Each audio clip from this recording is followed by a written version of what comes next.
Hello everyone and welcome back to another episode of FPL Fan Zone. My name's Nick and in today's episode we are going to have a look at my Gameweek 18 team selection. So the transfers that I've made, my Saka replacement and finally bringing Isak into the team is a bit of a spoiler there. Please don't forget, if you're new to the channel, hit subscribe or hit like if you get any value from this, and also feel free to join the FPL Fan Zone League. The code is on the screen there. There is a Premier League shirt for the winner at the end of the season. But without further ado, let's get started.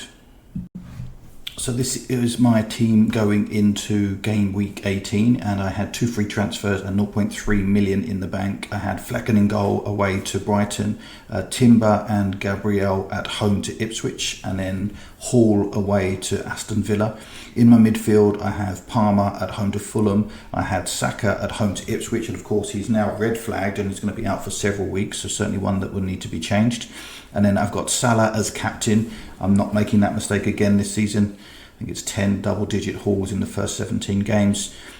He's at home to Leicester, so we've got a fantastic fixture. I'm really tempted to triple captain him, but I do know they have a double game week coming up shortly, so I'm going to hold off until then. And then lastly, in midfield, I have Gordon away to Aston Villa. And then up front, I have Wood at home to Tottenham, Joao Pedro at home to Brentford, and Cunha at home to Manchester United, who again have been leaking goals at the moment. So there's been no further updates on Cunha's potential suspension. So right now I'm happy to keep him in my team while he's still on good run of form.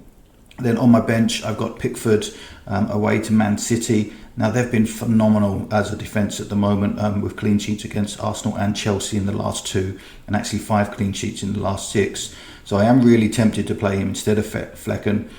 But I still think that Manchester City attack is too strong and they're going to turn it around at some point. So for me, it's another week with Pickford on the bench, and hopefully he doesn't get another clean sheet and I miss out on those points.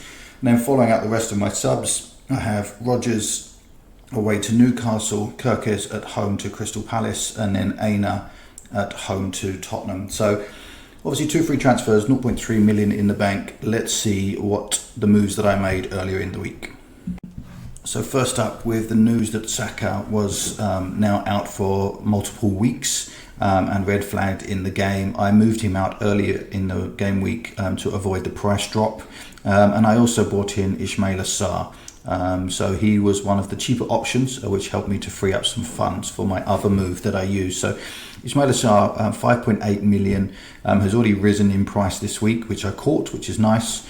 He's only 2% owned in the game and he's on a rich run of form at the moment. He's already got 4 goals and 3 assists, and his expected goals per 90 and assists per 90 is 0.54. So basically a return every other game at the moment. So I think the good run of fixtures for Crystal Palace over the next 5 or 6 are good, with Bournemouth away this week, which is a bit of a tougher one, but then Southampton at home.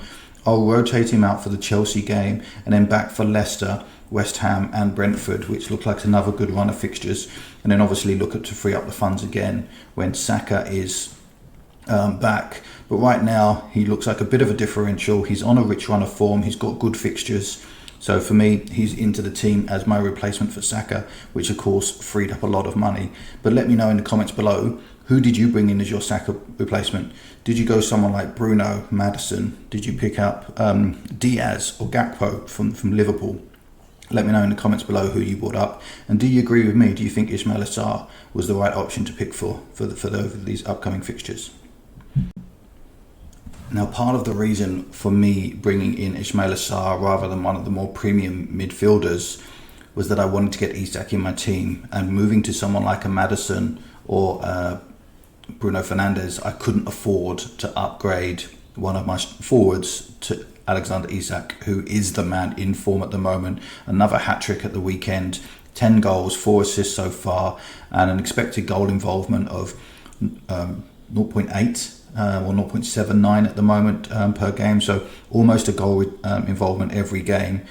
His run of fixtures look fantastic over the next 6. Is Aston Villa at home, Manchester United away, Tottenham away. Now, while they sound like tough fixtures, they are defences that are all conceding goals at the moment. And then after that, they've got Wolves, Bournemouth, Southampton and Fulham. So for me, there are certainly fixtures there where you would just play him every week anyway because he's that good. but he's also on a rich run of form, and those defences are conceding goals. So Isak is now in, and I managed to move up from Joao Pedro, who for me has done nothing since he's been in my team. So for all of those Joao Pedro owners, you're welcome. He's obviously going to score a hat-trick this week now that I've dropped him, and Isak is now going to stop scoring because I've brought him in, but he's 40% owned in the game. So having him now doesn't actually help raise my rank, but it does help me stop from falling. He's now risen again this week to 9 million.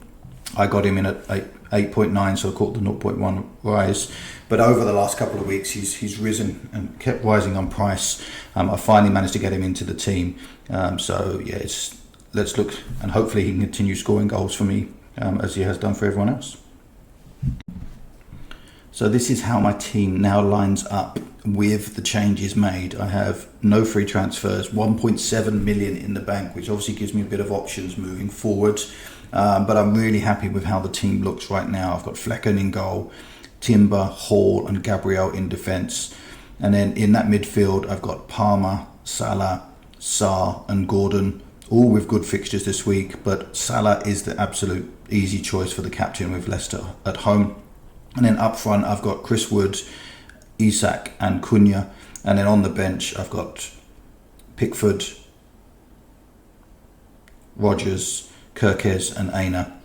So lots of options here to make rotations. All of these players are nailed on for minutes. I've got enough penalty takers in the team to get up those extra points as well, and 1.7 million in the bank. So right now, I'm sitting really happy looking at the team moving forward over the Christmas period. And obviously the games are going to be coming thick and fast now. They start this today, and then there's another lot starting again on Monday. So and then there's another lot on the weekend after that. So the games will be now virtually every day, and game weeks will be every 3 days up until I think the 6th of Jan, and then we've got a 2-week break. So right now, obviously just got to try and keep up with the pace of the game, and I'll be dropping videos every week to let you know when the deadlines are and any changes that I'll be making in my team. So don't forget to hit a like, hit subscribe, hit that notification bell if you want updates on future videos. So once again, everyone, I just want to say a big thank you for watching FPL Fan Zone. Don't forget to hit like, hit subscribe, and leave any comments below on what you're doing with your game weeks. Were you lucky enough to roll your transfer? Did you transfer Saka out? Are you just going to wait to see if he comes back the following week, even though the news says that he's going to be out for 3 or 4 weeks now? Let me know who your replacements were in the team and who you're captaining this week. If you're going bold, if you're going outside of the Salah captain, let me know in the comments below. And may all of your arrows be green.